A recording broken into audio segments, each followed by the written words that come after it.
pas de doute. Que vous arriviez côté mer, regard happé par cet étrange collier, ou côté terre, interloqué par ce coquelicot déployé, une fois le pont-levis franchi, vous serez surpris.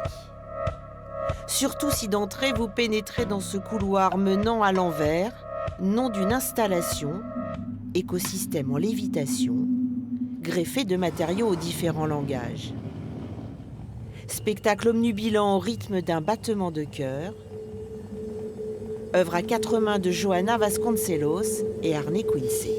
Ils ont vraiment voulu créer un cheminement dans la citadelle, parce que la citadelle, c'est un vrai labyrinthe. Donc ils ont eu envie de créer la surprise à chaque détour et de vraiment inviter le visiteur à encore plus découvrir le monument. La plupart des sculptures monumentales présentées ont été créées pour ce lieu. Arne Quince, c'est l'artiste jardinier belge dont le travail s'enracine dans la nature. Johanna Vasconcelos, elle, joue de la symbolique. Quand elle façonne un objet glamour avec des casseroles, c'est pour interroger la condition domestique des femmes. Ici réunis, ils ont décidé de baptiser leur exposition « L'absurde et le rêve ».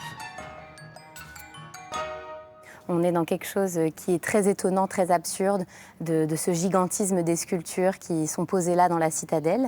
Et puis, on est dans le fantastique, dans le fantasmagorique, on est dans l'onirique et le rêve, justement, avec comme une balade un peu dans votre imaginaire, comme une Alice au pays des merveilles.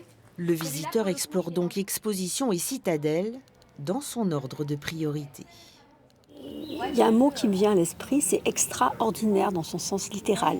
C'est magique dans le sens où ça met en valeur la citadelle et des œuvres qui font rêver. Pour en profiter, vous avez tout l'été et même une partie de l'automne.